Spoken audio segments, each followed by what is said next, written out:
BNP জামাতের ক্যাডাররা এবং ভাড়াটিয়া মোস্তানরা আমাদের কোটি কোটি কয়েক হাজার কোটি টাকার সম্পদ ধ্বংস করেছে। এই সম্পত্তি কার?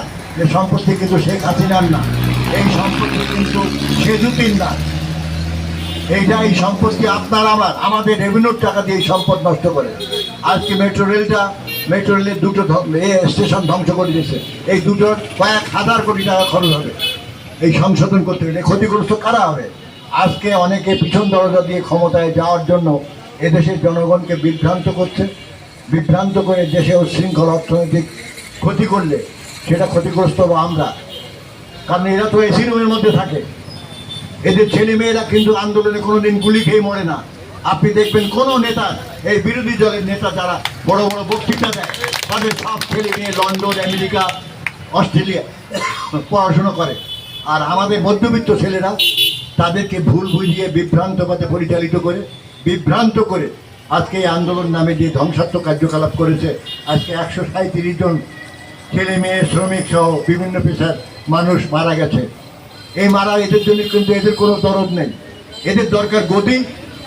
এই গদি কিভাবে দখল করবে, এই জন্য আপনাদেরকে মানুষ, এদেশের নিম্ন আয়ের মানুষেরা তাদের ক্রয় ক্ষমতার বাইরে চলে যাচ্ছে। অতএব সরকারের কাছে আমরা দাবি তুলব যে আপনারা জিনিসপত্রের দাম নিয়ন্ত্রণ করে নিয়ম পর্যায়ে আনেন।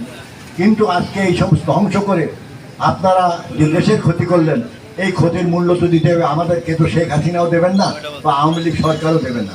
কালকে আওয়ামী লীগ সরকার থাকবে না, আরেক সরকার আসবে, কিন্তু সেই ক্ষতি বহন তো আমাদেরই করতে হবে। সেই জন্য আপনারা বিভ্রান্ত না হয়ে ঐক্যবদ্ধ থাকেন। জননেত্রী শেখ হাসিনার যে উন্নয়নের ধারা, সেটাকে অব্যাহত রাখার জন্য আমরা তাকে হাতকে শক্তিশালী করব। এবং সবচেয়ে বড় কথা, আপনাদের রুটির ব্যাপারে আপনারা কিন্তু ঐক্যবদ্ধ থাকবেন।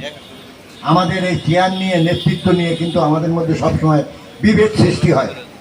এতে ক্ষতিগ্রস্ত হন কিন্তু আপনারাই। আপনাদের স্বার্থ বিঘ্নিত হয়। আপনাদের ব্যবসার পরে, আপনাদের পেশার পরে বিভিন্ন পর্যায়ে পলিটিক্যাল লিডাররা হস্তক্ষেপ করে আপনাদের ক্ষতিগ্রস্ত করে।